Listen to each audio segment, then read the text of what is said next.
Welcome to this explainer. Today, we're unpacking one of the most massive and honestly most fascinating democratic systems on the planet.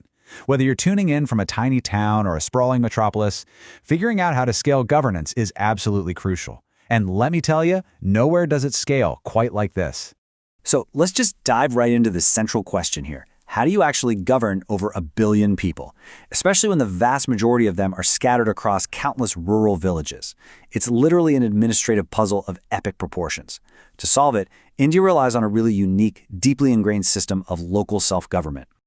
To see how they pull this off, this explainer is going to take you through the mechanics, the history, the major wins, and the sometimes messy realities of India's Panchayati Raj. We'll be hitting the ultimate local government, Gandhi's vision made law, the three-tier system, alternative frameworks, the massive push for empowering women, and finally, what's known as the boss husband problem. All right, let's get into it. First up, let's lay down exactly what this massive apparatus is. In Section 1, the ultimate local government. You know, what's really interesting right off the bat is the literal translation of Panchayati Raj. It means Council of 5 Officials. Basically, it's the constitutional system of local self-government specifically for rural India. So we're talking a system that operates completely outside of urban and suburban municipalities. These Panchayati Raj institutions, or PRIs for short, are the absolute grassroots mechanisms of the state. They're legally tasked with driving economic development and ensuring social justice right down at the village level. They handle exactly 29 specific areas. Things like agriculture, roads, education, all locked into the 11th schedule of the Indian Constitution. It's literally governance brought right to the people's doorsteps. Moving on to Section 2, Gandhi's vision made law. Because this system didn't just appear out of thin air. It has some incredibly deep historical roots. If we trace the timeline back, we can see how this all built up. All the way back to the Vedic period, we're talking 1700 BCE here. The village, or gram, was already the foundational unit of administration. Fast forward a few thousand years, and on October 2nd, 1959, which happens to be Mahatma Gandhi's birthday, Prime Minister Jawaharlal Nehru officially inaugurated the modern Panchayat system in Rajasthan. But, and this is wild, it actually wasn't until April 1993, with the 73rd Constitutional Amendment Act, that the system was legally formalized and given true constitutional status across the whole country. This historical journey highlights a really fascinating friction right at the core of the system. Mahatma Gandhi was a massive advocate for Gram Swaraj. That was his bold vision for totally decentralized, self-contained, and autonomous village governance. He really believed this grassroots autonomy had to be the rock-solid foundation of India's politics. But post-independence, India actually built a highly centralized government to hold the massive, diverse nation together. So the modern Panchayati Raj we see today, it's essentially a giant compromise. It delegates very specific administrative functions down to the local level, trying to balance the immense power of a centralized state with Gandhi's dream of village autonomy. So how does this structure actually function on a day-to-day basis? Let's break it all down in Section 3, the three-tier system explained. I want you to think of this structure like a set of nesting dolls or maybe a corporate ladder. Right at the base, you have the Gram Panchayat at the village level. This is the bedrock. It's elected directly by the local voting age population and headed by a Sarpanch. Step up one level and you hit the Panchayat Samiti, which handles the administration for a whole block or tehsil. Then sitting right at the top of this local structure is the Zilla Panchayat, or district council. And while the village members at the very bottom are directly elected by the public, the chairpersons at the block and district levels are usually elected indirectly, chosen from among the people who already won seats. It builds a very clear chain of command. There is one quick exception to this rule, though. If a state or union territory has a population of under 2 million, they actually get to skip that middle tier entirely. Smaller places like Goa and Sikkim run a streamlined 2-tier system, just the village and district levels.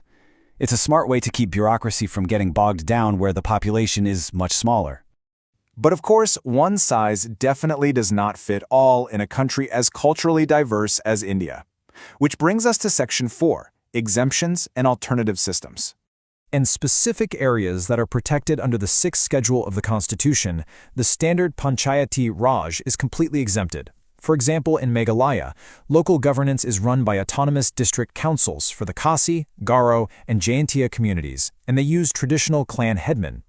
Over in Nagaland, The law explicitly protects the rights of the Naga people to govern themselves through village-level tribal councils, using their own traditional laws. And in Mizoram, traditional chiefdoms were swapped out for elected village councils that operate alongside specific autonomous councils. It's honestly a fascinating look at how a massive, rigid democratic framework can actually bend to protect unique indigenous customs. Now we're moving on to what is arguably the most monumental social shift engineered by this entire system. Here is Section 5, Empowering Women in Politics. The absolute game changer here is the sheer scale of the quota. That 1993 constitutional amendment explicitly mandated that at least 1/3 of all seats and chairperson posts across the entire Panchayati Raj be reserved exclusively for women. To put that into perspective, a lot of modern Western democracies are still struggling to reach that level of female representation organically. And it gets better. Recognizing how successful this was, several Indian states have bumped that mandatory minimum up to a whopping 50%, legally ensuring total equal representation. This legal mandate kicked off an unprecedented surge in female political participation across the subcontinent. Women are now actively serving as sarpanch, village heads, and leading major standing committees. And because of this sudden influx of female leaders, research actually shows that the focus of local development has shifted. We're seeing way more attention given to domestic and household issues, like water access and sanitation, which were totally sidelined before. But this progressive shift definitely hit some intense cultural roadblocks. The reservation policy meant that entrenched, high-caste groups were suddenly legally forced to accept marginalized women stepping into real political power. As you might guess, that caused some serious social friction in traditional communities. So what actually happens when top-down equality laws crash headfirst into those deep-rooted cultural norms? We're exploring exactly that in our final section, the boss-husband problem. This brings us to a really fascinating and frankly frustrating reality known as Pradhan Pati. It literally translates to boss husband. Basically, this is a deeply ingrained loophole where husbands or other male relatives just step right in and illegally assume all the duties, roles, and powers of their legally elected wives. It is a completely informal practice fueled by intense societal pressure, and it directly undermines the entire point of the gender reservation policy we just talked about. To give you an idea of how brazen this gets on the ground, just think about a viral incident from March 2025 in a village in Chhattisgarh. 6 men literally stood up and took the official oaths of office on behalf of their elected wives. The whole thing was caught on video, spread like wildfire on social media, and sparked massive public outrage. It actually ended with the suspension of the village secretary who administered those oaths. But similar bold incidents pop up in states like Madhya Pradesh too, which forces the government into a constant game of whack-a-mole, trying to find new administrative fixes to stop men from hijacking these reserved seats. All of this leaves us with a final, absolutely vital question to chew on as we wrap up this explainer. Can a bureaucratic framework truly mandate equality from the top down?